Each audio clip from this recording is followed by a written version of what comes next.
नमस्कार दोस्तों, स्वागत है आप सभी का आपके अपने चैनल फ्री एजुकेशन पर। देखिए, बीपीएससी 2.0 शिक्षक भर्ती होने जा रही है और उसमें बिहार जी के अपना एक बहुत ही इंपॉर्टेंट रोल प्ले करने वाला है। तो बीपीएससी ने अभी तक बिहार जी के से रिलेटेड जितने भी इंपॉर्टेंट क्वेश्चंस पूछे हैं प्रीवियस ईयर में, उनके बेस पर हमने बिहार जी के 1000 क्वेश्चंस का कलेक्शन किया है वन लाइनर फॉर्म में। ये हम आपको प्रोवाइड करवाने वाले हैं और इसे देखने के बाद कम से कम 5 से 7 नंबर का स्कोर आपका बढ़ जाएगा, क्योंकि बिहार का एग्जाम है और बिहार जीके ना पूछा जाए ऐसा हो ही नहीं सकता।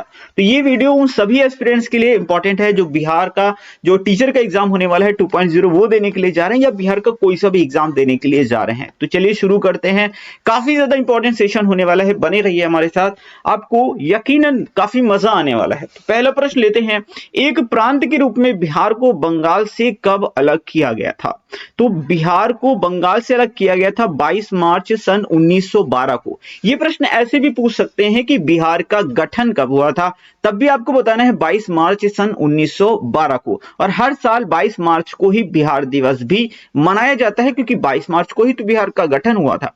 अगला प्रश्न है, बिहार से झारखंड को अलग करके नए प्रांत का दर्जा का प्रदान किया गया था। देखिए, झारखंड जो है वो बिहार से ही तो अलग हुआ है, लेकिन कब अलग हुआ था? तो 15 नवंबर सन 2000 को झारखंड को बिहार से अलग करके एक नए राज्य का दर्जा दिया गया था। क्षेत्रफल की दृष्टि से बिहार का देश में कौन सा स्थान है? तो क्षेत्रफल की दृष्टि से बिहार का देश में 12वां स्थान है। कभी कभी 12वां न दे करके आपको ऑप्शन में 13वां दिया हो सकता है, तो बिल्कुल भी कंफ्यूज होने की जरूरत नहीं है, मोस्टली आपको 12वां ही ऑप्शन में दिया होगा।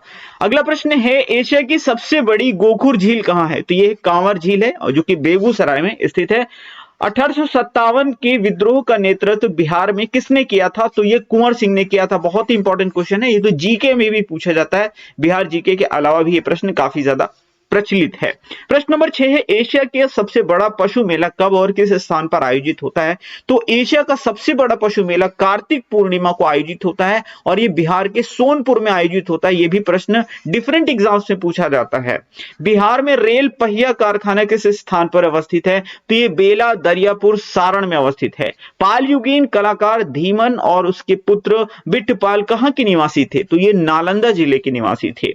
यूनानी यात्री मेगास्थनीज ने अपनी पुस्तक इंडिका में पाटलिपुत्र को क्या कहा है? तो पोलीब्रोथा कहा है। क्या कहा है? पोलीब्रोथा के नाम से संबोधित किया है अपनी पुस्तक इंडिका के अंदर। मेगास्थनीज यूनानी यात्री था जो कि चंद्रगुप्त मौर्य के शासनकाल में भारत आया था। अच्छा, एक चीज याद रखिएगा, पटना या पाटलिपुत्र की स्थापना किसने की थी? देखिए, पहले जब ये स्थापना की गई थी तो ये पाटलिपुत्र के नाम से स्थापना की गई थी। किसने की थी? तो हर्यंक वंश का एक शासक था जिसका नाम था उदयन ने। कभी कभी उदयन भी आपको लिखा हुआ मिलेगा। तो उदयन ने ही पाटलिपुत्र नगर की स्थापना की थी और उसको अपनी राजधानी बनाया था और बाद में यही पाटलिपुत्र पटना के नाम से प्रचलित हुआ। प्रश्न नंबर 10 है, धातु से बने सिक्के सर्वप्रथम किस काल में पाए गए? तो ये बुद्ध काल में यानी 6ठी सदी ईसा पूर्व में पाए गए थे। घोड़ा कटोरा झील किस जिले में अवस्थित है? तो नालंदा जिले में ये अवस्थित है।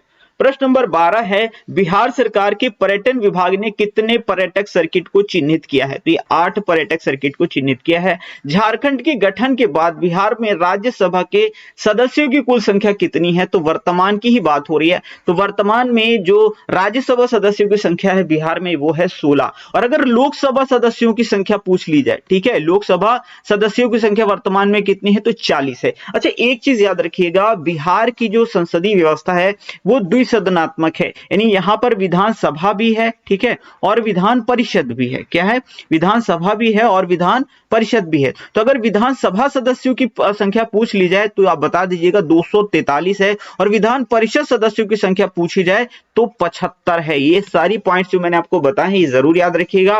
राज्यसभा सदस्यों की संख्या 16 है, लोकसभा सदस्यों की संख्या 40 है, विधानसभा सदस्यों की संख्या 243 है और विधान परिषद सदस्यों की संख्या 75 है।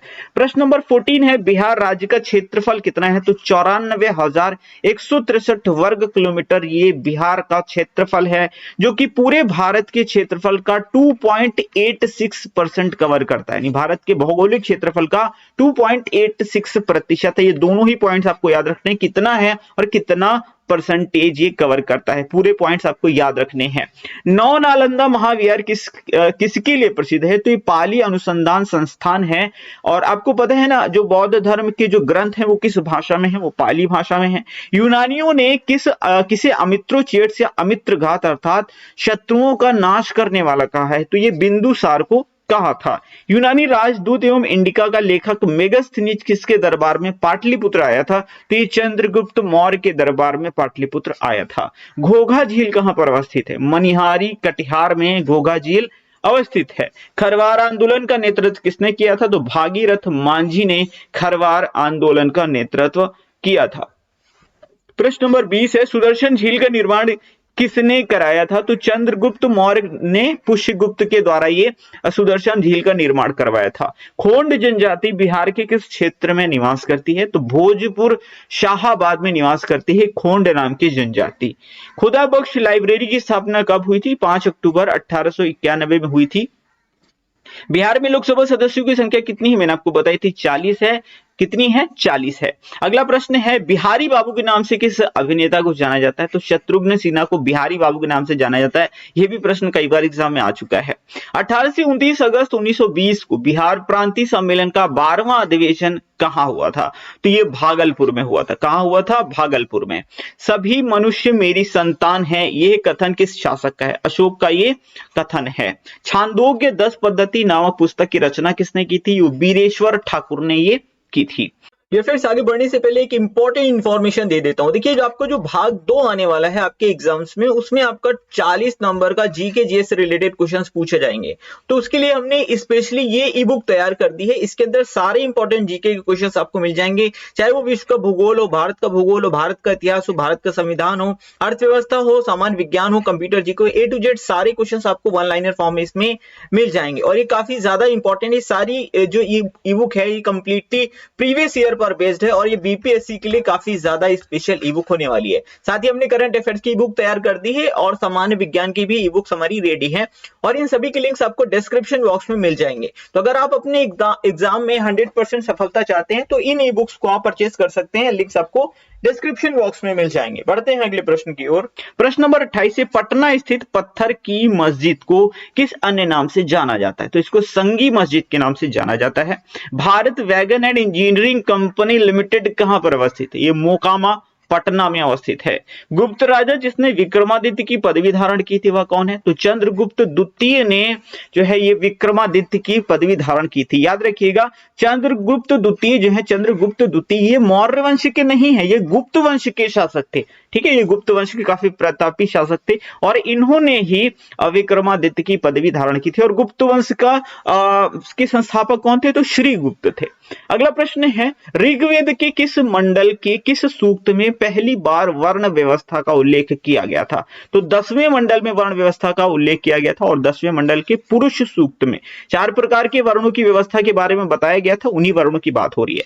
धर्मपाल के बाद पाल वंश का शासक कौन बना था? तो देवपाल बना था।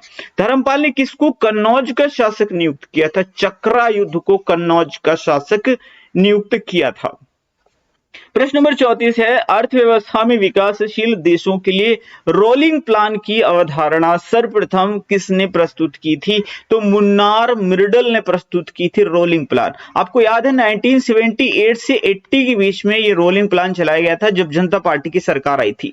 लेकिन जैसे ही कांग्रेस की फिर से सरकार आई, कांग्रेस ने इस रोलिंग प्लान को रिजेक्ट कर दिया था और फिर से पंचवर्षीय योजनाएं शुरू की थी। तो याद रखिएगा, ये जो रोलिंग प्लान की अवधारणा है प्रस्तुत किसने की थी? तो ये मुन्नार मिर्डल ने प्रस्तुत की थी। अगला प्रश्न लेते हैं, 2011 की जनगणना के अनुसार बिहार की साक्षरता दर कितनी है? तो बिहार की साक्षरता दर लगभग 61.80 है। वहीं अगर ये तो ओवरऑल है, अगर पुरुषों की साक्षरता दर की बात करें तो 71.20 है और महिलाओं की साक्षरता दर 51.50 है।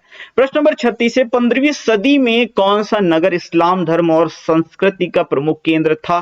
तो ये था जौनपुर। ये बड़ा इंपॉर्टेंट क्वेश्चन, याद रखिएगा। 400 वर्ष पुराना चैतन्य महाप्रभु मंदिर कहां है? पटना सिटी में ये अवस्थित है। अगला प्रश्न है, झारखंड में निर्माणाधीन कोयल कारो परियोजना से बिहार के किस जिले को सर्वाधिक लाभ मिलेगा? तो ये औरंगाबाद को मिलेगा। भारत में योजना आयोग का गठन कब किया गया था? तो ये मार्च 1950 में किया गया था और योजना योजना आयोग ही तो पंचवर्षीय योजनाएं बनाता था। अगला प्रश्न है, और योजना आयोग को खत्म कब किया गया था? तो 1 जनवरी सन 2015 को योजना आयोग को खत्म कर दिया गया था और इसके स्थान पर नीति आयोग की स्थापना की गई थी, national institution for transforming India. Bihar राज्य खादी ग्रामोद्योग की स्थापना कब हुई थी? तो यह वर्ष 1956 में हुई थी। अगला प्रश्न लेंगे, प्रश्न नंबर 41 से 1050 ईसा पूर्व के आसपास गंगा घाटी में किस जगह से लोहा मिलने का प्रमाण मिलता है? तो सबसे पहले लोहा जो मिला था वो मिला था अतरंजी खेड़ा से। ठीक है, कहां से मिला था? अतरंजी खेड़ा, जो कि उत्तर प्रदेश में स्थित है। ये प्रश्न भी बहुत बार डिफरेंट एग्जाम्स में पूछा गया है, तो ये जीके का ही सामान्य प्रश्न है जो कि कई बार एग्जाम्स में पूछा गया है। अगला प्रश्न है, 51 शक्तिपीठों में से एक मां दुर्गा का प्रसिद्ध बड़ी पटन देवी मंदिर ये कहां पर अवस्थित है? तो पटन देवी मंदिर जो है वो पटना में अवस्थित है। झारखंड के गठन के बाद बिहार विधान परिषद के कुल सदस्यों की संख्या कितनी है? 75 है। ये प्रश्न मैं आपको ऑलरेडी बता चुका हूं, इस तरह से आपको मैं बार बार यहां पर रिवीजन भी करवा रहा हूं। तो विधानसभा सदस्यों की संख्या मैंने आपको बताई थी 243 है, विधान परिषद सदस्यों की संख्या 75 है, लोकसभा सदस्यों की संख्या 40 है और राज्यसभा सदस्यों की संख्या 16 है। आप जितनी बार पढ़ोगे उतना ही आपके लिए अच्छा होगा। प्रश्न नंबर 44 है, 16 अप्रैल 1930 को नमक कानून भंग करने के लिए पटना के किस स्थान को चुना गया था? तो नखास पिंड को ये चुना गया था। अगला प्रश्न है, प्रश्न नंबर 45, 1758 ईस्वी में किस कंपनी ने बिहार में शोरे के व्यापार पर एकाधिकार प्राप्त किया था? तो अंग्रेजी ईस्ट इंडिया कंपनी ने शोरे के व्यापार पर एकाधिकार प्राप्त किया था। शोरा मतलब KNO3, फॉर्मूला क्या होता है शोरे का? KNO3, पोटेशियम नाइट्रेट होता है। अगला प्रश्न है, विदेह के राजा ने निष्क या सुवर्ण या शत नाम उपहार में दिए थे, ये कहां वर्णित है? तो ये बृहदारण्यक उपनिषद में है। ठीक है, वर्णित है। अच्छा, निष्क जो है ये अगर देखा जाए तो ये एक मुद्रा के रूप में प्रयोग किया जाता था मौर्य काल में, लेकिन बाद में निष्क के एक उपहार मतलब एक इसको नेकलेस के रूप में जाना जाता था, यानी एक गले में पहनने वाला आभूषण। तो एक बार प्रश्न पूछा गया था निष्क क्या है, तो उसमें ऑप्शन में दिया गया था गले में पहनने वाला आभूषण। तो ये कई तरह से था, तो यहाँ पर ये निष्क जो है ये है। ठीक है, अगला प्रश्न ले लेते हैं। मैं इसलिए बता देता हूं, मान लीजिए गलती से कहीं ऐसा प्रश्न आ गया तो आपको पता ही नहीं है निष्क क्या है ना, तो इसलिए बताना जरूरी होता है। अगला प्रश्न है, 1829 अगस्त 1920 को बिहार प्रांतीय सम्मेलन के 12वें अधिवेशन की अध्यक्षता किसने की थी? तो ये डॉक्टर राजेंद्र प्रसाद ने की थी। दोस्तों, अगर वीडियो आपको पसंद आ रहा हो, मेहनत अच्छी लग रही हो और हमारे क्वेश्चन जो हमने बहुत मेहनत से आप लोगों के लिए निकाल के लाए हैं, तो प्लीज वीडियो को लाइक जरूर कर दीजिएगा और बने रहिएगा वीडियो के अंत तक, यकीनन आपको इससे फायदा होने वाला है। अगला प्रश्न है, 1830 के दशक में पटना नगर किस धार्मिक आंदोलन का केंद्र था? तो वहाबी आंदोलन का केंद्र था। यह भी प्रश्न बहुत पूछा जाता है कि वहाबी आंदोलन किस राज्य से संबंधित है? सीधा बताइएगा, बिहार से संबंधित है। वहाबी आंदोलन किस दशक में चला गया था? 1830 की बात है जब वहाबी आंदोलन चलाया गया था। प्रश्न नंबर 49 है, 2011 की जनगणना के अनुसार बिहार की कितनी प्रतिशत जनसंख्या नगरों में निवास करती है? तो 11.30%, यानी सिर्फ 11% के लगभग जनसंख्या जो है वो शहरों में निवास करती है, नगरों में निवास करती है। बाकी की जो जनसंख्या है वो कहां? वो ग्रामीण क्षेत्रों में निवास करती है। प्रश्न नंबर 50 है, 1857 ईस्वी के विद्रोह का नेतृत्व बिहार में कुंवर सिंह की मृत्यु के बाद किसने किया था? अमर सिंह ने किया था। देखिए, सीधा प्रश्न ये पूछा जाता है कि 1857 के विद्रोह का नेतृत्व बिहार से किसने किया था? तो ये कुंवर सिंह ने किया था। ये प्रश्न 90% केसेस में पूछा जाता है। अगर क्वेश्चन पेपर को कठिन बनाना होता है तब ये क्वेश्चन पूछता है बीपीएससी कि कुंवर सिंह की मृत्यु के बाद ये नेतृत्व किसने किया था, तब आप बताओगे कि अमर सिंह ने किया था। मैंने पूरी कोशिश की है कि हर वो क्वेश्चन लेकर के आऊं जो बीपीएससी आपसे पूछ सकता है और आपको हर हाल में उसका जवाब देना भी है। बिहार में लोकसभा में अनुसूचित जाति के लिए आरक्षित सीटों की संख्या कितनी है? 6 है। ये बहुत ज्यादा इंपॉर्टेंट क्वेश्चन है, याद रखिएगा। अगला प्रश्न है, बरौनी तेल शोधक कारखाने को किस तेल क्षेत्र से पाइपलाइन द्वारा जोड़ा गया है? तो ये नहर कटिया असम से जोड़ा गया है। झारखंड के गठन के बाद बिहार विधानसभा के कुल सदस्यों की संख्या कितनी है? तो बिहार विधानसभा सदस्यों की संख्या 243 है। आई होप अभी तक तो आपको याद हो चुका होगा, अब गलती मत करना, ठीक है? मैंने कई बार बता दिया ये प्रश्न। यूनेस्को की विश्व विरासत सूची में हाल ही में बिहार के किस स्थल को शामिल किया गया था? तो नालंदा महाविहार को शामिल किया गया था। बुद्ध स्मृति पार्क का निर्माण कहां किया गया? तो पटना में बुद्ध स्मृति पार्क का निर्माण किया गया था। प्रश्न नंबर 56 है, किस खनिज संसाधन के उत्पादन पर बिहार का एकाधिकार है? तो पाइराइट का एकाधिकार है। किस अधिनियम के द्वारा बंगाल और बिहार में भूमि पर काश्तकारों को अधिकार दिया गया था? तो ये था बंगाल काश्तकारी अधिनियम सन 1885। और 1885 में एक खास काम हुआ था, क्या? कांग्रेस की स्थापना हुई थी, A.O. ह्यूम ने की थी।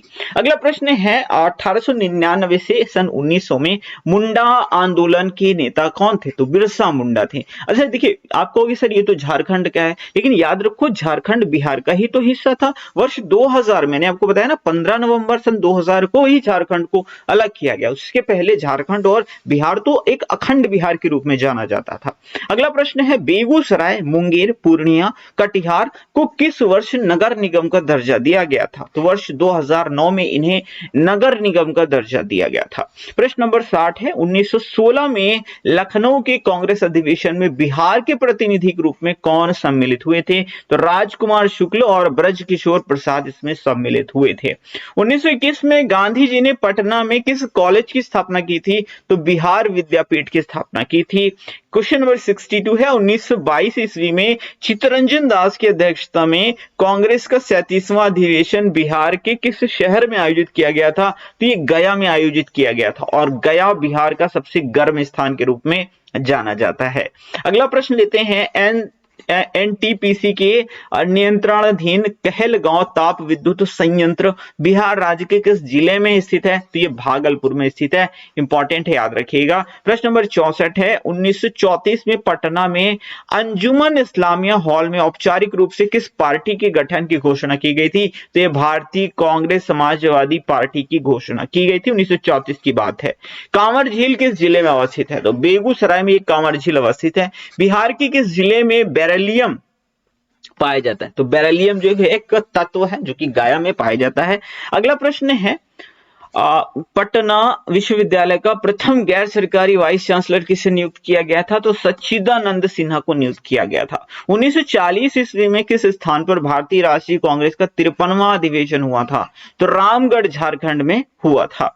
भारत छोड़ो आंदोलन में राजेंद्र प्रसाद को किस जेल में रखा गया था? तो ये बांकीपुर जेल में रखा गया था। बांकीपुर जेल है कहां पर? तो ये पटना में स्थित है।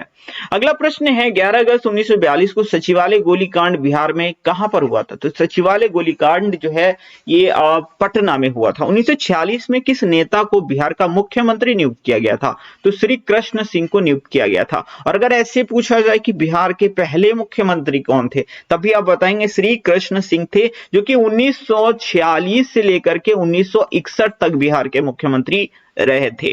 अगला प्रश्न है, अंतरिम सरकार में डॉक्टर राजेंद्र प्रसाद किस विभाग के मंत्री थे? तो खाद्य एवं कृषि विभाग के मंत्री थे जब अंतरिम सरकार का गठन किया गया था।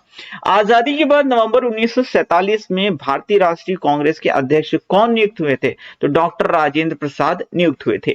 भारत की कुल जनसंख्या में बिहार का प्रतिशत कितना है? ओवरऑल जनसंख्या में देखा जाए ना तो 8.60% जो जनसंख्या है भारत की वो बिहार के अंदर निवास करती है। और जनसंख्या की दृष्टि से बिहार किस नंबर पे आता है? 3rd नंबर पे आता है। यानी सबसे ज्यादा जनसंख्या कहां है? यूपी में है। सेकेंड नंबर पे कौन सा राज्य आता है? महाराष्ट्र आता है। और 3rd नंबर पे कौन आता है? तो बिहार आता है। ठीक है, 3rd नंबर पे बिहार आता है। ये सारे पॉइंट्स आप याद रखेंगे। बढ़ेंगे अगली प्रश्न की ओर। अगला प्रश्न है प्रश्न नंबर 75, किस दशक में बिहार की जनसंख्या वृद्धि दर सर्वाधिक रही थी? तो 1991 से 2001 के बीच में, जो कि रही थी 28.62%। प्रश्न नंबर 76 है, 20 जुलाई 1937 को विधान सभा अध्यक्ष किसे चुना गया था? तो प्रोफेसर अब्दुल बारी को चुना गया था। प्रश्न नंबर 77 है 2001 से 2011 के दशक में बिहार में सबसे कम जनसंख्या वृद्धि दर वाला जिला कौन सा है? तो ये है गोपालगंज। ठीक है, सबसे कम वृद्धि दर की बात हो तो ये गोपालगंज है, 18.33% वृद्धि दर रही थी। 78 है 2001 से 11 के दशक में बिहार में सर्वाधिक जनसंख्या वृद्धि दर वाला जिला कौन सा था? तो ये मधेपुरा था। निम्नतम की बात करें तो गोपालगंज है, मैक्सिमम की बात करें तो मधेपुरा है, जिसकी जनसंख्या वृद्धि दर है 30.65%। प्रश्न नंबर 79 है बिहार लोक सेवा आयोग अपने कार्य रूप में कब आया था? 1 अप्रैल 1949 को आया था। बरौनी ताप विद्युत केंद्र को किस राज्य से कोयला प्राप्त होता है? झारखंड से। कटैया यानी सुपौल जल विद्युत केंद्र किस नदी परियोजना का अंग है? तो कोसी नदी, और कोसी नदी को ही बिहार का शोक बोला जाता है। सबसे ज्यादा मार्ग बदलने वाली नदी कौन सी है? कोसी मार्ग बदलने के लिए प्रसिद्ध है। ऐसे क्वेश्चन आता है, कौन सी नदी मार्ग बदलने के लिए प्रसिद्ध है? कोसी। बिहार का शोक किसे कहते हैं? कोसी। अगला प्रश्न है अजात शत्रु किस वर्ष अपने पिता बिंबिसार की हत्या कर मगध का शासक बना था? तो अजात शत्रु जो है शासक बना था 493 ईसा पूर्व में। याद रखिएगा अजात शत्रु को पितृहंता के नाम से भी जाना जाता है, क्योंकि इसने अपने पिता बिंबिसार की हत्या की थी।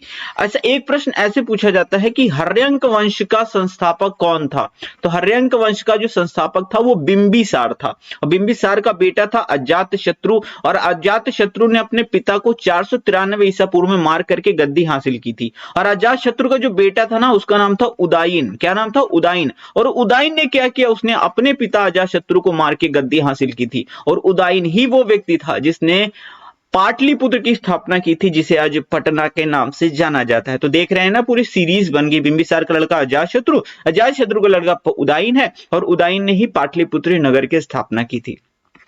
प्रश्न नंबर 83 है बिहार में रेल परिवहन का प्रारंभ किस वर्ष हुआ था? तो ये हुआ था 1860। अब आप बताइएगा भारत में रेल कब चली थी? मैंने आपको बहुत कुछ बताया, आप बताइएगा भारत में पहली बार रेल कहां चली थी, कब चली थी, कितने किलोमीटर चली थी? सारी डिटेल आप कमेंट बॉक्स में टाइप करें, देखते हैं कितने लोग अपनी स्टडीज को लेकर के सीरियस है। बौद्ध साहित्यिक ग्रंथ को किस नाम से जाना जाता है? त्रिपिटक। त्रिपिटक कितने हैं? 3 है, विनय पिटक, सुत्त पिटक और अभिधम्म पिटक। अगला प्रश्न है वर्ष 2011 की जनगणना के अनुसार बिहार की कुल जनसंख्या कितनी है? तो बिहार की कुल जनसंख्या है 10,40,99,452, और ये पूरे देश की जनसंख्या का कितना है? 8.6% जनसंख्या है, यानी पूरे देश की 8.6% जनसंख्या बिहार में निवास करती है। ये 2011 की जनगणना के आधार पर बताया जा रहा है। बिहार और उत्तर प्रदेश के बीच सीमा रेखा बनाने वाली नदी समूह का नाम क्या है? तो कर्मनाशा, गंडक, घाघरा। कर्मनाशा, गंडक, घाघरा। प्रश्न नंबर 87 है केसरिया जहां खुदाई के पश्चात भगवान बुद्ध का स्तूप प्राप्त हुआ था, ये कहां स्थित है? तो ये पूर्वी चंपारण में स्थित है। और अगर बात कर लें पश्चिमी चंपारण की, किसकी? पश्चिमी चंपारण की, तो सबसे बड़ा जिला कौन सा है बिहार का? पश्चिमी चंपारण है। सबसे उत्तरी जिला कौन सा है बिहार का? पश्चिमी चंपारण है। ठीक है, चीजों को रिलेट कर करके एक चेन बना के याद करोगे तो सारी चीजें बहुत अच्छे से आपको याद होंगी। खरवार जनजाति बिहार राज्य के किस क्षेत्र में पाई जाती है? रोहतास जिले में पाई जाती है। बौद्ध कला से संबंधित कांस्य प्रतिमाओं का निर्माण किस युग की विशेषता है? तो पाल युग की विशेषता है। राज्य मंत्रिपरिषद का प्रधान कौन होता है? ऑब्वियस सी बात है, मुख्यमंत्री होते हैं। बख्तियार खिलजी को अन्य किस नाम से जाना जाता है? तो गाजी इख्तियार के नाम से जाना जाता है। ये प्रश्न इंपॉर्टेंट क्यों है? क्योंकि बख्तियार खिलजी का नाम इंपॉर्टेंट इसलिए है, बख्तियार खिलजी ने जो नालंदा विश्वविद्यालय है उसको तुड़वा दिया था। और नालंदा विश्वविद्यालय की स्थापना किसने की थी? तो कुमार गुप्त ने की थी। ठीक है, गुप्त वंश का प्रतापी शासक था कुमार गुप्त। नालंदा विश्वविद्यालय की स्थापना उसने की थी, लेकिन ये दुष्ट बख्तियार खिलजी था, इसने उस नालंदा विश्वविद्यालय को नष्ट कर दिया था। इसलिए इसका नाम प्रसिद्ध है और काफी ज्यादा चर्चा में रहता है, और यहां से प्रश्न भी पूछा जाता है। सीधा सीधा प्रश्न आता है, नालंदा विश्वविद्यालय को किसने नष्ट किया था? तो बख्तियार खिलजी ने नष्ट किया था, और इसे ही गाजी इख्तियार के नाम से भी जाना जाता है। प्रश्न नंबर 92 है प्रथम बौद्ध संगीति का आयोजन कब और कहां हुआ था? 483 ईसा पूर्व में राजगृह में हुआ था। सीधी सी बात बताऊं, सन पूछे ना पूछे, स्थान जरूर पूछ लेता है। तो मैं आपको चारों बता देता हूं, ध्यान से सुन लीजिएगा।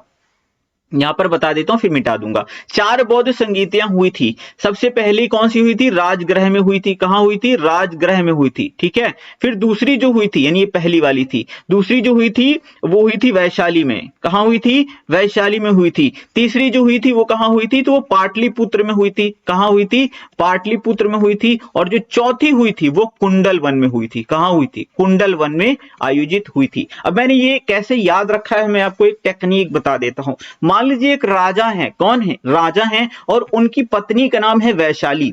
तो सबसे पहले राजा है, राजा ने एक वैशाली नाम की लड़की से शादी की और उनको एक पुत्र हुआ। ठीक है। कुछ समय बाद उनको एक पुत्र हुआ और उन्होंने अपने पुत्र के कान में क्या पहना दिए? कुंडल पहना दिए। तो इस तरह से आपको याद हो चुका है। तो सबसे पहले राजा यानी राजगृह, उनकी पत्नी का नाम वैशाली, तो राजगृह, फिर दूसरी वाली वैशाली। अब जब शादी हुई इसके बाद ही तो पुत्र हुआ, तो तीसरे नंबर पे पाटलिपुत्र, और जब पुत्र हुआ तो उन्होंने कान में कुंडल पहनाए, तो कुंडल वन। ठीक है। तो इस तरह से आपने ये सारी चीजें याद कर ली। पहली राजगृह, दूसरी वैशाली, तीसरी पाटलिपुत्र और चौथी कुंडल वन। आई होप ये टेक्निक आपको अच्छी लगी होगी, आपने याद कर ली होगी। हमारा पर्पस है ज्यादा से ज्यादा चीजें आप यहां पर सीख के जाएं। अगर आपने वीडियो पर क्लिक किया है, अपना समय इन्वेस्ट कर रहे हैं, तो एटलीस्ट आपको कुछ ना कुछ यहां से जरूर मिलना चाहिए। अगला प्रश्न लेते हैं। बिहार का जनसंख्या घनत्व कितना है? 1106 व्यक्ति प्रति वर्ग किलोमीटर है। यानी पूरे बिहार में अगर 1 वर्ग किलोमीटर में देखें तो 1106 व्यक्ति निवास करते हैं, जो कि पूरे भारत का सबसे ज्यादा जनसंख्या घनत्व है।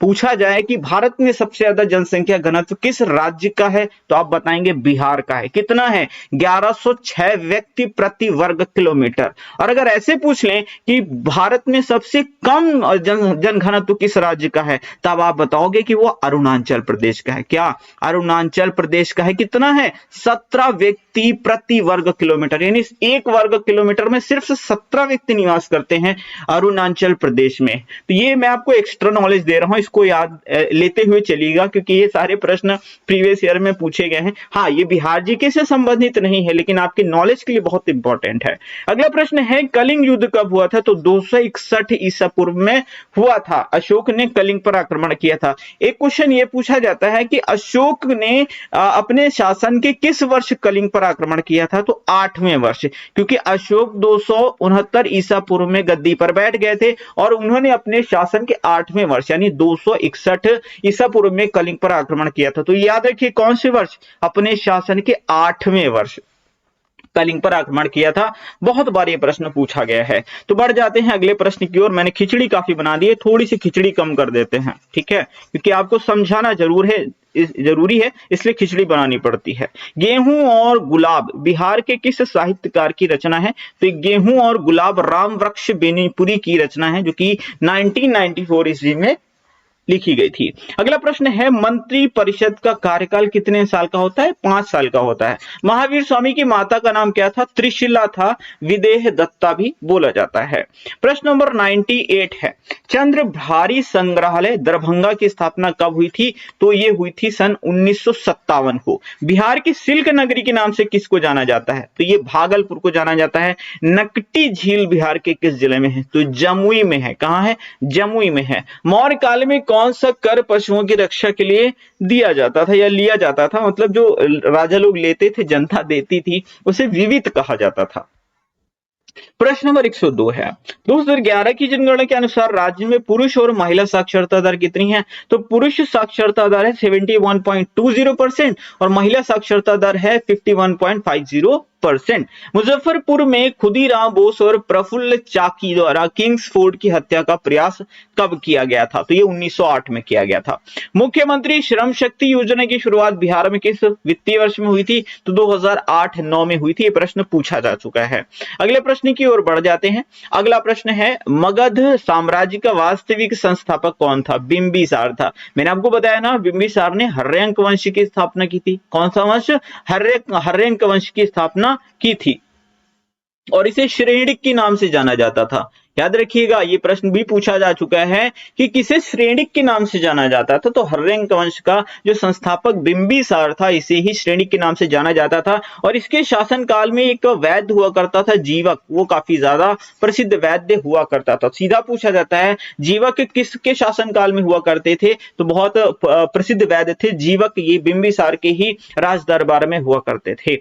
अगला प्रश्न लेते हैं, बिहार की यात्रा करने वाला प्रथम विदेश यात्री कौन था? तो मेगास्थनीज था। ठीक है, कौन था? मेगास्थनीज, जो कि चंद्रगुप्त मौर्य के शासनकाल में भारत आया था। बिहार की सबसे बड़ी बहुउद्देशीय परियोजना कौन सी है? गंडक परियोजना है। बिहार की पहली चीनी मिल कब और कहां स्थापित की गई थी? 1904 में मरहौरा में स्थापित की गई थी। बिहार का कौन सा जिला नायलॉन उद्योग के लिए प्रसिद्ध है? तो मुंगेर है। बिहार के प्रमुख समाचार पत्र बिहारी का संपादक कौन थे? तो बाबू महेश्वर प्रसाद थे। अगला प्रश्न है, बसाड़ से प्राप्त मुहर में ध्रुव स्वामिनी को किसकी पत्नी बताया गया है? तो चंद्रगुप्त द्वितीय को ध्रुव स्वामिनी की पत्नी बताया गया है। और ऐसे भी पूछा गया है कि किस मुहर से ध्रुव स्वामिनी के प्रमाण प्राप्त हुए हैं? तो बसाड़ मुहर से। ठीक है, ये भी याद रखिएगा। ऐसे मतलब कोई भी क्वेश्चन घुमा के आपसे पूछेगा इतने में से ही। बिहार में प्राकृत और जैन शास्त्र शोध संस्थान कहाँ है? तो ये बिहार की राजधानी पटना में सिचुएटेड है। 2011 की जनगणना के अनुसार सर्वाधिक ग्रामीण जनसंख्या वाला जिला कौन सा है? तो सबसे ज्यादा ग्रामीण जनसंख्या निवास करती है समस्तीपुर में। यानी अगर समस्तीपुर में पूरी 100% में देखा जाए ना, तो 96.54%, लगभग 96.5% जनसंख्या जो है गांवों में ही निवास करती है, बाकी की जो है वो शहरों में निवास करती है। बिहार राज्य की मुख्य नकदी फसल कौन सी है? तो गन्ना है। ठीक है, 2011 की जनगणना के अनुसार बिहार में लिंगानुपात कितना है? तो बिहार का लिंगानुपात है 918। और पूरे देश का लिंगानुपात, भारत का लिंगानुपात कितना है बताएंगे आप? पता है, मैं बता देता हूं, 943 है भारत का लिंगानुपात। और वहीं अगर बिहार की बात करेंगे तो 918 है बिहार का लिंगानुपात। यानी प्रति 1000 पुरुषों पर महिलाओं की संख्या 918 है, ये मतलब होता है लिंगानुपात का।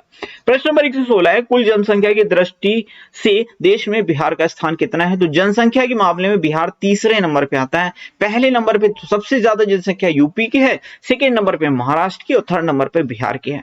जैन धर्म के 24वें तीर्थंकर महावीर स्वामी के माता पिता किनके शिष्य थे? तो ये पार्श्वनाथ के शिष्य थे। और आपको पता होना चाहिए जो 23वें गुरु थे, ठीक है, जैन धर्म के 23वें गुरु पार्श्वनाथ ही तो थे। पहले गुरु ऋषभनाथ थे, 23वें गुरु पार्श्वनाथ और 24वें गुरु महावीर स्वामी थे। और महावीर स्वामी के जो माता पिता थे वो पार्श्वनाथ के ही शिष्य हुआ करते थे। अगला प्रश्न है, और ये अंतिम गुरु थे महावीर स्वामी। 27 नवंबर सन 1940 को बिहार के प्रथम व्यक्तिगत सत्याग्रही कौन थे? तो श्री कृष्ण सिंह। ठीक है, यही बिहार के मुख्यमंत्री भी थे पहले वाले, और यही प्रथम व्यक्तिगत सत्याग्रही थे। अच्छा, एक जनरल क्वेश्चन ले लिया जाए कि अगर पूछ लिया जाए कि ये जो व्यक्तिगत सत्याग्रह है किसने शुरू किया था, तो आप सीधा बताओगे गांधी जी ने शुरू किया था। ठीक है, किसने? गांधी जी ने शुरू किया था। अगर ये पूछा जाए कि प्रथम व्यक्तिगत सत्याग्रही कौन थे, प्रश्न बहुत पूछे गए हैं, ध्यान से सुन लीजिएगा। तो प्रथम सत्याग्रही विनोबा भावे थे। कौन थे? विनोबा भावे थे। मैं ओवरऑल बात कर रहा हूं, ठीक है, अभी मैं बिहार से थोड़ा हट गया हूं। विनोबा भावे थे। और दूसरे सत्याग्रही कौन थे? तो पंडित नेहरू थे। ठीक है, अगर बिहार के प्रोस्पेक्ट की बात करेंगे तो प्रथम सत्याग्रही श्री कृष्ण थे। ठीक है, मैं आपको इस चीज से रिलेटेड क्वेश्चन इसलिए बताता हूं क्योंकि ऐसे क्वेश्चन यकीनन आपको देखने के लिए मिलेंगे। ठीक है, और जब आपको मिलेंगे तब आपको शायद मेरी याद जरूर एक बार आएगी कि मैंने फ्री एजुकेशन चैनल पे समीर सर का वीडियो देखा था। 322 ईसा पूर्व में किस शासक ने मगध नरेश घनानंद को पराजित कर नंद वंश को समाप्त किया था? तो चंद्रगुप्त मौर्य ने नंद वंश को समाप्त कर दिया था। नंद वंश का संस्थापक कौन था? महापदम नंद था। कौन था? महापदम नंद। और नंद वंश का अंतिम शासक कौन था? तो ये घनानंद था। कभी कभी धनानंद भी लिखा हुआ मिल जाता है, तो परेशान मत होना। इस घनानंद को मार के चंद्रगुप्त मौर्य ने नंद वंश को समूल विनाश कर दिया था और मौर्य वंश की स्थापना की थी ये चंद्रगुप्त मौर्य ने। अगला प्रश्न है, भारत की कुल जनसंख्या में बिहार का प्रतिशत अंश कितना है? तो ये है कितना? 8.60%। मैं आपको बता भी चुका हूं। अगला प्रश्न है, 4 जनवरी सन 1915 को गणेश शंकर विद्यार्थी ने किसान समस्या पर किस नाम से एक लेख प्रकाशित किया था? तो ये चंपारण में अंधेरा नाम से एक लेख प्रकाशित किया था। अगला प्रश्न है, 483 ईसा पूर्व में गौतम बुद्ध के मृत्यु के समय किस भिक्षु ने कहा था, आज हम मुक्त हो गए हैं, तो ये सुभद्र या सुभद्र ने कहा था। अच्छा, याद रखिएगा, कभी कभी ये पूछा जाता है कि गौतम बुद्ध के प्रथम शिष्य कौन थे, या आनंद जो थे इनके सबसे प्रिय शिष्य थे। अगर ऐसे पूछा जाए कि गौतम बुद्ध के सबसे प्रिय शिष्य कौन थे, तो ये आनंद थे। और अंतिम शिष्य कौन थे, ऐसा भी क्वेश्चन आ चुका है, तो आप बताएंगे सुभद्र या सुभद्र गौतम बुद्ध के अंतिम शिष्य थे। अगला प्रश्न है, 2011 की जनगणना के अनुसार 0 से 6 वर्ष की आयु के लिंगानुपात दर, यानी शिशु लिंगानुपात कितना है, तो 935 है। देखिए ओवरऑल अनुपात जो है बिहार का 918 है, लेकिन अगर शिशु लिंगानुपात देखा जाए तो वो 935 है। 6 अगस्त 1942 को हजारीबाग में किन दो नेताओं को गिरफ्तार किया गया था? नारायण सिंह और सुखपाल को गिरफ्तार किया गया था। 83 दिन की तपस्या के बाद पार्श्वनाथ को कहां पर ज्ञान की प्राप्ति हुई थी? तो समेध पर्वत पर ज्ञान की प्राप्ति हुई थी। प्रश्न नंबर 126 है, इख्तियारुद्दीन बिन बख्तियार खिलजी ने बिहार पर एक सफल आक्रमण कब किया था? तो ये 1203 में किया था। प्रश्न नंबर 127 है, बिहार की प्रथम महिला मुख्यमंत्री कौन थी? तो ये राबड़ी देवी थी। अखंड बिहार के पहले मुख्यमंत्री कौन थे? डॉक्टर श्री कृष्ण। 1946 से 1961 के बीच में ये पहले मुख्यमंत्री बने थे बिहार के, यानी इनका ये कार्यकाल था, और पहले मुख्यमंत्री डॉक्टर श्री कृष्ण सिंह थे। 1857 की क्रांति के नेता कुंवर सिंह की मृत्यु कब हुई थी? तो ये हुई थी 9 मई सन 1958 को। इलाहाबाद प्रशस्ति की रचना किसने की थी? तो ये हरिशेर ने की थी। बिहार की किस जिले में सबसे कम परिवार गरीबी रेखा के नीचे गुजर बसर करते हैं? तो ये सीवान डिस्ट्रिक्ट है। अगला प्रश्न है, इल्तुतमिश ने बिहार में किसे अपना प्रथम सूबेदार नियुक्त किया था? तो मलिक जानी को नियुक्त किया था। किसको? मलिक जानी को नियुक्त किया था। इल्तुतमिश कौन था? तो ये गुलाम वंश का ही शासक था। इल्तुतमिश जो है कुतुबुद्दीन ऐबक का क्या था? दामाद था। गुलाम भी था और दामाद था, और इल्तुतमिश को ही गुलामों का गुलाम कहा जाता है। एक प्रश्न सीधा आता है कि गुलामों का गुलाम किसको कहते हैं? तो इल्तुतमिश को कहते हैं। और इसने बिहार में अपना प्रथम सूबेदार मलिक जानी को नियुक्त किया था। बड़ा इंपॉर्टेंट प्रश्न है। प्रश्न नंबर 133 है, शिशुनाग की मृत्यु के पश्चात कौन मगध की गद्दी पर बैठा था? कालाशोक, इसे काकवर्ण के नाम से भी जाना जाता था। और जो दूसरी बौद्ध संगीति थी उसका भी आयोजन कालाशोक के ही तो शासनकाल में हुआ था। अब आप बताओ दूसरी बौद्ध संगीति का आयोजन कहां हुआ था? तो आप कहोगे सर पहले तो राजा, फिर उसकी पत्नी वैशाली, यानी पहला राजगिर दूसरा वैशाली, फिर उनको एक पुत्र हुआ पाटलिपुत्र, और उन्होंने अपने पुत्र के कान में कुंडल पहना दिए, तो कुंडलवन कश्मीर, है ना। तो इस तरह से आपको याद हो चुका है। तो दूसरी बौद्ध संगीति हुई थी कालाशोक के शासनकाल में। पहली बौद्ध संगीति किसके शासनकाल में हुई थी? तो वो हुई थी अजातशत्रु के शासनकाल में। ठीक है, आगे हम लोग बढ़ते जाएंगे, चीजें आप पढ़ते जाएंगे। अच्छा, मैं आपको बता देता हूं 4 बौद्ध संगीति हुई थी। कहां हुई थी मैंने आपको याद करवा दिया। किसके शासनकाल में हुई थी मैं ये भी याद करवा सकता हूं, आपको करवा देता हूं। एक याद रखिएगा। क्या याद रखोगे? एक मतलब अक्षय कुमार, 2 बार अक्षय कुमार हो गया।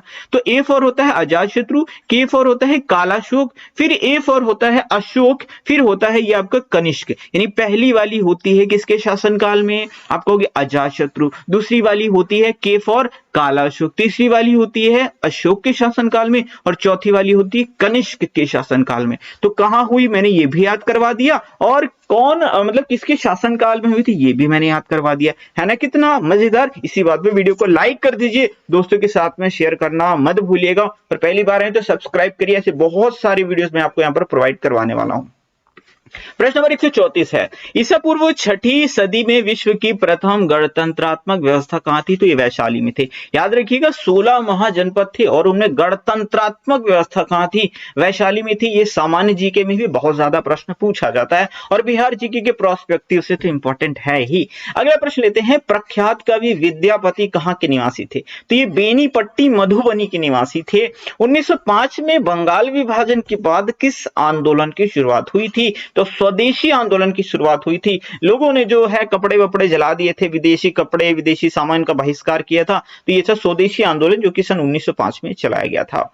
अगला प्रश्न है, बंगाल से बिहार को पृथक कराने में महत्वपूर्ण भूमिका निभाने वाले सच्चिदानंद सिन्हा बिहार बंगाल और उड़ीसा लेजिस्लेटिव असेंबली के सदस्य कब बने थे? ये 1920 में बने थे। बख्तियार खिलजी की हत्या किसने और कब की थी? ये की थी अली मर्दाना वरदान खिलजी ने 1206 के अंदर। अगला प्रश्न है 2011 की जनगणना के अनुसार बिहार की दशकीय वृद्धि दर कितने प्रतिशत रही थी? तो ये दशकीय वृद्धि दर जो है ये 2011 के बेस पे बताई जा रही, मैंने लिख तो रखा है, तो ये 25.07% थी। अगला प्रश्न है प्रश्न नंबर 140, बख्तियार खिलजी ने कब लक्ष्मण सेन की राजधानी नादिया पर आक्रमण किया था? तो 1203-1204 में हत्या मतलब आक्रमण किया था और इसकी हत्या 1206 में हुई थी, मैंने आपको अभी आगे बताया था, मतलब पीछे बताया था। अगला प्रश्न है प्रश्न नंबर 141 है, बौद्ध धर्म के संस्थापक गौतम बुद्ध गृह त्याग के उपरांत सर्वप्रथम कहां गए थे? तो अलार कलाम के आश्रम पर गए थे। एक चीज मैं आपको बताऊं, ये अलार कलाम जो कि ये आश्रम का है वैशाली में। एक प्रश्न ये पूछा जाता है कि गौतम बुद्ध के प्रथम गुरु कौन थे? तो आप बताओगे अलार कलाम। कौन थे? अलार कलाम। और अगर पूछ ले कि गौतम बुद्ध के दूसरे गुरु कौन थे, तो आप बताओगे रामपुत्र। क्या थे? रामपुत्र जो थे ये गौतम बुद्ध के दूसरे गुरु थे, और पहले कौन थे? अलार कलाम थे। प्रश्न नंबर 142 है, बिहार में टिन खनिज किस जिले में मिलता है? तो गया में मिलता है। टिन का फॉर्मूला क्या होता है? जैसे कि आपने बताया ऑक्सीजन का O होता है, नाइट्रोजन का N होता है, टिन का क्या बता सकते हो? टिन का होता है SN। क्या होता है? SN। ये होता है सिंबल बोलते हैं ना, टिन का सिंबल होता है SN। आप कहोगे सर सही में? हाँ भाई सही में, चेक कर लो गूगल पे। ठीक है, अगला प्रश्न है 2011 की जनगणना के अनुसार बिहार में महिला साक्षरता दर कितने प्रतिशत है? 51.50% है। अगला प्रश्न लेते हैं, मगध साम्राज्य का उत्कर्ष किस शताब्दी में हुआ था? तो ईसा पूर्व 6ठी शताब्दी में हुआ था मगध का उत्कर्ष। अगला प्रश्न है, मगध शब्द का प्रथम उल्लेख कहां मिलता है? तो अथर्ववेद में मिलता है। बिहार लोक शिकायत निवारण अधिकार अधिनियम का गठन कब किया गया था? तो 28 अगस्त सन 2015 को। प्रभावती महिला पुस्तकालय कहां है? तो पटना में है। बिहार की प्राचीन यूनिवर्सिटी का नाम क्या है? तो नालंदा यूनिवर्सिटी है, और इसकी स्थापना कुमारगुप्त प्रथम ने की थी। अगला प्रथम है, बरौनी तेल शोधक कारखाना कब स्थापित किया गया था? तो ये कब किया गया था? 1966 में स्थापित किया गया था। बिहार का प्रथम अंग्रेजी समाचार पत्र कौन सा था? तो द बिहार हेराल्ड था। बरौनी तेल शोधक कारखाने की स्थापना किस देश के सहयोग से की गई थी? तो ये सोवियत संघ और रोमानिया के सहयोग से की गई थी। मगध साम्राज्य का सबसे छोटा राज्य कौन सा था? तो ये था कलिंग। अगला प्रश्न है, बांका जिले की बौंसी में स्थित मंदार पहाड़ी से किस शासक का अभिलेख प्राप्त हुआ है जिसमें तालाब खुदवाने और विष्णु की प्रतिमा स्थापित करने का वर्णन है? तो ये आदित्य सेन। अगला प्रश्न 154 है, 2011 की जनगणना के अनुसार 6 वर्ष से कम उम्र के बच्चों की संख्या कितने प्रतिशत है? अगर देखा जाए 2011 की जनगणना के अनुसार तो बिहार के अंदर 6 वर्ष से कम आयु के बच्चों की जो जनसंख्या है वो है 17.90%। कोटेश्वर नाथ का शिव मंदिर कहां है? तो ये जहानाबाद में स्थित है। बिहार स्कूल ऑफ योगा मुंगेर की स्थापना किसने की थी? तो ये स्वामी दयानंद सरस्वती ने की थी। प्रश्न नंबर 157 है, बांकीपुर पटना में कांग्रेस अधिवेशन की स्वागत समिति के अध्यक्ष कौन थे? तो मौलाना मजरुल हक थे। बाबा ब्रह्मेश्वर नाथ का मेला बिहार में कहां आयोजित किया जाता है? तो ये बक्सर जिले में आयोजित किया जाता है, यूपी से सटा हुआ है बक्सर। अगला प्रश्न है, बिहार का अधिकांश क्षेत्र मिट्टी से आच्छादित है। किस मिट्टी से? जलोढ़ मिट्टी से आच्छादित है। अगला प्रश्न है, बुद्ध स्मृति स्तूप सह सम्यक दर्शन संग्रहालय की स्थापना कहां की गई थी? तो वैशाली में की गई थी। अगला प्रश्न है, बौद्ध धर्म में अशोक को दीक्षित करने वाले विद्वान का नाम क्या है? इन्हें उपगुप्त बोलते हैं। ठीक है, तो अशोक के गुरु कौन थे? उपगुप्त थे। इन्हें मोगली पुत्र तिस्य के नाम से भी जाना जाता है। ये प्रश्न सामान्य जीके में भी बहुत ज्यादा पूछा जाता है, और बिहार के जीके में तो इंपॉर्टेंट है ही है। अगला प्रश्न है, बिहार की कुल क्षेत्रफल के कितने प्रतिशत पर वन का विस्तार पाया जाता है? तो ये 7.21% पर पाया जाता है। बख्तियार खिलजी ने बिहार और बंगाल के क्षेत्रों को जीतकर कहां राजधानी स्थापित की थी? तो लखनौती में अपनी राजधानी स्थापित की थी। प्रश्न नंबर 164 है, 2011 की जनगणना के अनुसार बिहार में कितनी प्रतिशत जनसंख्या ग्राम और नगरों में निवास करती है? तो 88.70% जनसंख्या ग्रामीण क्षेत्रों में निवास करती है, वहीं 11.30% जनसंख्या नगरीय क्षेत्रों में निवास करती है। अब आंकड़े देख के तो पता चल रहा है कि बिहार की मोस्टली जनसंख्या जो है वो ग्रामीण क्षेत्रों में निवास करती है। बौद्ध धर्म किस तरह का धर्म है? तो ये अनीश्वरवादी है, मतलब ये इसमें मतलब ईश्वर में विश्वास नहीं रखता। ठीक है, बौद्ध धर्म कहता है कि कोई ईश्वर नहीं है। ठीक है, कि मतलब होता है अनीश्वरवाद का। किस जिले को वर्मी कंपोस्ट का जिला कहा जाता है? तो बेगूसराय को कहा जाता है। बिहार के किस स्थान पर भगवान बुद्ध को ज्ञान प्राप्त हुआ था? बोध गया। अगला प्रश्न है, सितंबर 1928 में हिंदुस्तान सोशलिस्ट रिपब्लिकन आर्मी की बैठक में बिहार का नेतृत्व किस क्रांतिकारी ने किया था? तो फणींद्रनाथ घोष। क्या? फणींद्रनाथ घोष ने किया था। अगला प्रश्न है, बौद्ध संघ जनतांत्रिक प्रणाली पर आधारित था। संघ में प्रवेश करने के लिए किसी भी व्यक्ति की न्यूनतम आयु कितनी अनिवार्य थी? तो 15 वर्ष होनी बहुत ज्यादा जरूरी होती थी। 2011 की जनगणना के अनुसार बिहार की कुल जनसंख्या भारत की कुल जनसंख्या का कितने प्रतिशत है? तो 8.58, या ओवरऑल देखा तो 8.6% आपको एग्जाम में देखने के लिए मिलेगा ऑप्शन। ठीक है। बौद्ध साहित्य के त्रिपिटक में कौन कौन से ग्रंथ हैं? तो सुत्त पिटक है, विनय पिटक है, अभिधम्म पिटक है। बिहार लोक सेवा आयोग के प्रथम अध्यक्ष कौन थे? तो राजधारी सिन्हा थे। कौन थे? राजधारी सिन्हा थे। कुंवर सिंह कहां के राजा थे? तो जगदीशपुर भोजपुर के राजा थे कुंवर सिंह। अगला प्रश्न है, कौन सा नाट्य जो है जाट जाटिन के साथ प्रस्तुत किया जाता है? तो भकुली बंका। ठीक है। अच्छा, याद ये पूछा जाता है कि जाट जाटिन कहाँ का लोक नृत्य है? झिझिया है, जाट जाटिन है, ये दो बहुत पूछे जाते हैं। कहाँ के हैं? बिहार के हैं। बिहार के लोगों की जीविका का मुख्य साधन क्या है? कृषि है। प्रश्न नंबर 176 है, बोध गया में महाबोधि मंदिर का निर्माण किस स्थल पर किया गया? तो ये गौतम बुद्ध के ज्ञान प्राप्त स्थल पर किया गया।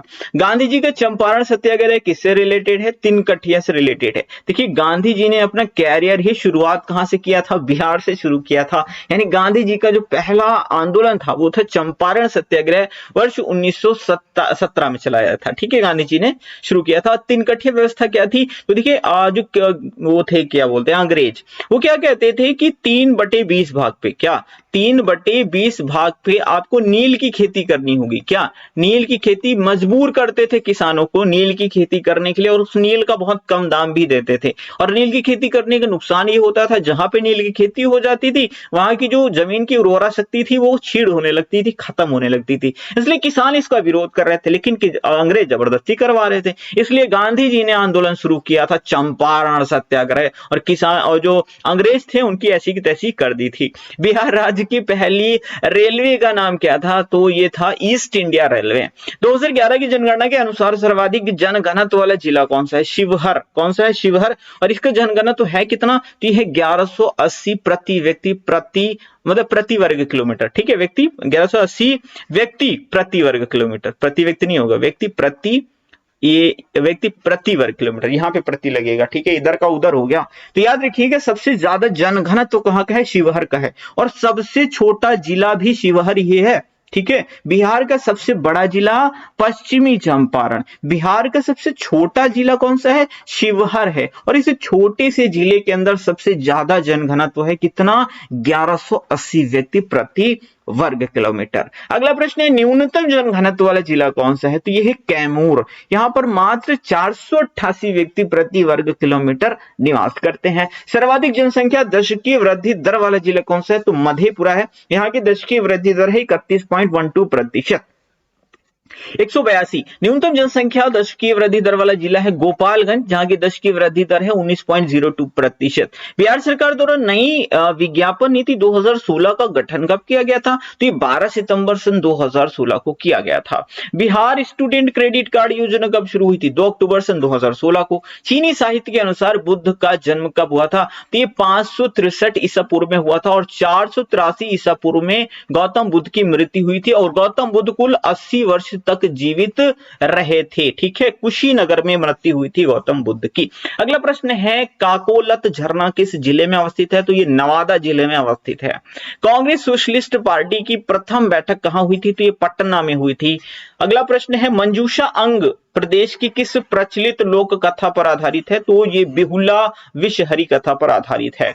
बुद्ध को ज्ञान प्राप्ति के लिए राजगृह में कौन गुरु मिले थे? रुद्रक रामपुत्र। और मैंने आपको बताया था जो गौतम बुद्ध के प्रथम गुरु थे वो कौन थे? वो थे अलार कलाम। कौन थे?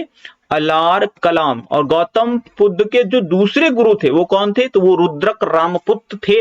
और गौतम बुद्ध को ज्ञान प्राप्ति के लिए राजगृह में यही गुरु मिले थे, और ये गौतम बुद्ध के दूसरे गुरु के रूप में प्रचलित हैं, जाने जाते हैं। एग्जाम में कई बार प्रश्न पूछा गया है। प्रश्न नंबर 190 है, महावीर स्वामी की पुत्री का विवाह किसके साथ हुआ? जमाली, यानी महावीर स्वामी के जो दामाद थे उनका नाम था जमाली। अगला प्रश्न है, बिहार के कौन कौन जिले दक्षिणी सीमा पर झारखंड से स्पर्श करते थे?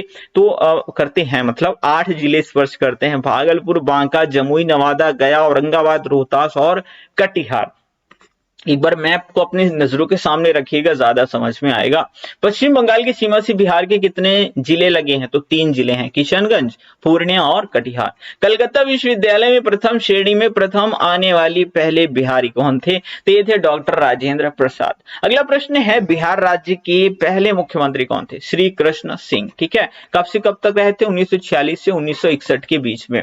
अगला प्रश्न है, उत्तर प्रदेश की सीमा से बिहार के कितने जिले लगे हुए हैं? तो 8 जिले, रोहतास, कैमूर, बक्सर, भोजपुर, सारण, सीवान, गोपालगंज और पश्चिमी चंपारण। अगला प्रश्न है, बुद्ध ने अपने 5 साथियों कौंडिन्य, अज, असिग, वप्पा और भदिया के साथ कठिन तपस्या किस वन में प्रारंभ की थी? उरुबेला वन में प्रारंभ की थी। अगला प्रश्न है, बिहार में किस स्थान पर महावीर स्वामी का जन्म हुआ था? तो वैशाली में महावीर स्वामी का जन्म हुआ था। बेतिया मेला बिहार में कहां आयोजित किया जाता है? तो बेतिया में ही आयोजित किया जाता है। क्षेत्रफल की दृष्टि से बिहार का सबसे बड़ा जिला कौन सा है? तो पश्चिमी चंपारण है। सबसे छोटा जिला कौन सा है? तो शिवहर है। सबसे ज्यादा जनघनत्व कहां है? शिवहर में ही है ना। बिहार की द्वितीय राजभाषा क्या है? उर्दू है। प्रथम राजभाषा हिंदी है। अगला प्रश्न है, बेगूसराय के खोदामपुर में किसकी पहल पर वर्मी कंपोस्ट की इकाई लगाई गई थी? Doctor R K. सोहाने के रिकमेंडेशन पर। अगला प्रश्न है, राष्ट्रीय आंदोलन के दौरान बलदेव प्रसाद ने महाधिवक्ता के पद से कब त्यागपत्र दिया था? तो ये 1942 में दिया था। क्षेत्रफल की दृष्टि से बिहार का सबसे छोटा जिला कौन सा है? शिवहर है। सबसे बड़ा कौन सा है? पश्चिमी चंपारण है। अगला प्रश्न है, ब्रह्मयोनी पहाड़ी कहां पर अवस्थित है? तो गया जिले में अवस्थित है। गया जो है वो बिहार का सबसे दक्षिणी जिला है। गया जो है वो बिहार का सबसे गर्म जिला है। ये सारे प्रश्न याद रखिएगा। मौर्य वंश का अंतिम शासक कौन था? तो वृहद्रथ था। मौर्य वंश की स्थापना किसने की थी? चंद्रगुप्त मौर्य ने की थी। और अंतिम, ये वाला बहुत पूछा जाता है, वृहद्रथ वाला। ठीक है, अंतिम शासक कौन था? वृहद्रथ। कर्णाट वंश का संस्थापक कौन था? तो नान्यदेव था। बिहार का सबसे उत्तरी जिला कौन सा है? पश्चिमी चंपारण। बिहार के सबसे दक्षिणी जिला कौन सा है? गया है। बिहार के सबसे पश्चिमी जिला कौन सा है? कैमूर है। और बिहार के सबसे पूर्वी जिला कौन सा है? किशनगंज है। तो आप इसको इस तरह से याद रख लीजिए। यहां पर कौन सा है? ये पश्चिमी चंपारण हो गया। ठीक है, और ये गया यहां पर आ जाता है दक्षिण में। ठीक है, फिर आप देखोगे पश्चिम में कौन सा है, यानी इस साइड में, तो ये कैमूर आता है। कौन सा आता है? कैमूर आता है। और किशनगंज जो है एकदम सबसे पूर्वी जिला है, किशनगंज। ठीक है, तो याद रखिए कि बड़ा इंपॉर्टेंट है। राइटिंग बनाने का टाइम नहीं मेरे पास, इसलिए राइटिंग नहीं बनाऊंगा। ठीक है, काकोलद मेला बिहार में कहां पर आयोजित किया जाता है? तो ये नवादा में आयोजित किया जाता है। प्रश्न नंबर 212 है, बिहार का सर्वाधिक वर्षा वाला जिला कौन सा है? किशनगंज। कौन सा? किशनगंज। और किशनगंज ही कहां है? सबसे पूर्व में अवस्थित है। बिहार में सर्वाधिक शाखा किस बैंक की है? तो स्टेट बैंक ऑफ इंडिया की शाखाएं हैं सबसे ज्यादा। स्टेट बैंक की स्थापना कब हुई थी? 1955 में हुई थी। ठीक है, अगला प्रश्न लेंगे, बड़गांव जो कि, अच्छा ये नहीं बताया, कर्मनाशा नदी गंगा में किस स्थान पर मिलती है? तो चौसा के उत्तर में मिलती है। बड़गांव जो कि राजगीर से 11 किलोमीटर की दूरी पर स्थित है, जहां प्राचीन नालंदा महाविहार के अवशेष मिला है। इसकी खोज किसने की थी? कनिंघम ने की थी। बिहार का सबसे गर्म स्थान कौन सा है? गया है। इसी वीडियो में आपको कई बार बता चुका हूं, अब तक तो याद हो गया होगा। कलिंग युद्ध अशोक के शासन के किस वर्ष लड़ा गया था? तो ये 8वें वर्ष लड़ा गया था। मौर्य काल में राज्य की ओर से सिंचाई का प्रबंध करना क्या कहलाता था? इसको सेतु बंद कहते थे। कीर्ति लता किसकी रचना है? तो विद्यापति की रचना है। करो या मरो का संबंध किस आंदोलन से? भारत छोड़ो आंदोलन से। कब चलाया गया था? 1942 में चलाया गया था। प्रश्न नंबर 221, कांस्य प्रतिमाओं के निर्माण की पाल शैली के विकास में किस कलाकार का महत्वपूर्ण योगदान रहा? धीमन और उसके पुत्र बिट्ठपाल का। मौर्य काल में जंगली सेना को क्या कहा जाता था? अटावी बल बोलते थे। अगला प्रश्न है, कांवर झील का निर्माण किस नदी के विसर्पण से हुआ है? तो गंडक नदी के विसर्पण से हुआ है। कांग्रेस सोशलिस्ट पार्टी की पहली बैठक पटना में किस वर्ष हुई थी? 1934 में हुई थी। बुद्ध का अंतिम वाक्य क्या था? अप दीपो भव, ठीक है। और 483 ईसा पूर्व में गौतम बुद्ध की मृत्यु हो गई थी। कहां हुई थी? कुशीनगर में हुई थी। वैशाली बोलो, काशी, ठीक है। काशी का राज्यपाल शिशुनाग कब मगध का राजा बना था? तो 412 ईसा पूर्व में बना था। कब बना था? 412 ईसा पूर्व में। अगला प्रश्न है, मौर्य काल में भूस्वामी को क्या कहा जाता था? इसको क्षेत्रक कहते थे। कांवर झील कहां है? तो मझौल में है। कोई विधेयक दोनों सदनों में पास हो जाने के बाद किसके द्वारा विधेयक पर हस्ताक्षर कर राज्यपाल के पास भेजा जाता है? तो जब विधानसभा अध्यक्ष साइन कर देते हैं उसके बाद राज्यपाल के पास भेज दिया जाता है। ठीक है, याद रखिएगा, बड़ा इंपॉर्टेंट है। अगला प्रश्न लेते हैं, कौटिल्य का अर्थशास्त्र कितने अधिकरणों में विभाजित है? तो 15 अधिकरणों में विभाजित है। बड़ा इंपॉर्टेंट और डिफिकल्ट क्वेश्चन भी माना जाता है इसको। कौटिल्य के अर्थशास्त्र में किस पहलू पर प्रकाश डाला गया है? तो राजनीति। देखिए, नाम अर्थशास्त्र है। कुछ लोग अगर ऐसे प्रश्न है ना तो वहां पे ऑप्शन दिया होगा कि किस चीज से रिलेटेड है, धन संपदा या अर्थशास्त्र से, तो लोग टिक टिक मार देंगे। जबकि लिखा अर्थशास्त्र है लेकिन ये संबंधित है राजनीतिक नीतियों से। ठीक है। अगला प्रश्न है, बुद्ध की मृत्यु 80 वर्ष की अवस्था में कब हुई थी? 483 ईसा पूर्व में। जन्म कब हुआ था? 563 ईसा पूर्व में जन्म हुआ था। कौशाम्बी तथा प्रयाग के स्तंभों में अशोक की किस रानी द्वारा दान किए जाने का उल्लेख है? तो कारुवाकी का उल्लेख इसमें दिया गया है। अजातशत्रु ने अपने किस मंत्री के सहयोग से वज्जी संघ में फूट डाली थी? इसका नाम था वस्कार। मौर्य काल में चांदी के सिक्के को क्या कहा जाता था? इसको पण या करशापण बोलते थे। कोसी परियोजना का प्रारंभ कब हुआ था? सन 1953 में हुआ था। बौद्ध संघ में शामिल होने वाली प्रथम स्त्री कौन थी? तो माता प्रजापति गौतमी। ये इनकी मौसी थी। ठीक है, गौतम बुद्ध की मौसी थी, लेकिन इन्होंने ही इनका पालन पोषण किया था। तो और यही प्रथम महिला शिष्या थी गौतम बुद्ध की। अगला प्रश्न, कोसी नदी को नेपाल में किस नाम से जाना जाता है? सप्त कौशिकी के नाम से जाना जाता है। और कोसी नदी को बिहार का शोक भी बोला जाता है क्योंकि इसी की वजह से हर साल बिहार में बाढ़ आती है। कौन शिलालेख एकमात्र अभिलेख है जो पत्थर की पट्टियों पर खुदा हुआ है? तो भाब्रू शिलालेख जो है पत्थर की पट्टियों पर खुदा हुआ है। बिहार में पाए गए मौर्य अभिलेखों की लिपि क्या है? तो ब्राह्मी लिपि है। कौन सी लिपि है? ब्राह्मी। कौन सी नदी कीकट और बमागधी के नाम से भी जानी जाती है? पुनपुन नदी है। महासंघी के बौद्ध संप्रदाय का प्रवर्तक कौन था? महाकश्यप था। बौद्ध कालीन जातक कथाओं में स्वर्ण सिक्कों को क्या कहा जाता था? निष्क कहा जाता था। ठीक है, लेकिन कालांतर में इसको जो गले में पहनने वाला आभूषण है उसके रूप में भी जाना जाने लगा था। ठीक है, यानी नेकलेस के रूप में। अगला प्रश्न है, बिहार का सर्वाधिक जनसंख्या वाला जिला कौन सा है? पटना है। ठीक है, कौन सा है? पटना है। महावीर स्वामी के पिता का नाम क्या था? सिद्धार्थ था। बिहार का न्यूनतम जनसंख्या वाला जिला कौन सा है? शेखपुरा है। कौन सा है? शेखपुरा है। अगला प्रश्न है, कौन सी बात बौद्ध और जैन धर्म में समान नहीं है? तो ये आत्मदमन जो है समान नहीं है। देखिए, ये आत्मदमन क्या होता है? इसका मतलब होता है अपने आप को ही मार देना। ठीक है, देखिए जैन धर्म में ये आत्मदमन की प्रथा है। मतलब क्या है? इसको बोलते थे सल्लेखना विधि। क्या बोलते थे? सल्लेखना विधि बोलते थे। आपने चंद्रगुप्त मौर्य का नाम सुना है ना? चंद्रगुप्त मौर्य मौर्य वंश के बहुत प्रतापी शासक थे। उन्होंने नंद वंश का खात्मा किया था। आपको पता है उनकी मृत्यु कैसे हुई थी? उन्होंने जैन धर्म स्वीकार किया था और जैन धर्म स्वीकार करने के बाद उन्होंने, जैन धर्म में आत्मदमन की नीति होती है तो सल्लेखना विधि होती। सल्लेखना विधि होती ये है कि अपने आप को एक गुफा के अंदर बंद कर लो। ठीक है, अपने आप को एक गुफा के अंदर बंद कर लो और उसमें बैठ के तपस्या करो और तब तक तपस्या करो, बिना कुछ खाए पिए तब तक तपस्या करो जब तक आपके प्राण न निकल जाए। तो ये एक आत्मदमन की नीति होती है। और चंद्रगुप्त मौर्य ने सल्लेखना विधि से कर्नाटक के, कहा? कर्नाटक के श्रवण बेलगोला में इसी सल्लेखना विधि से अपने प्राण त्यागे थे।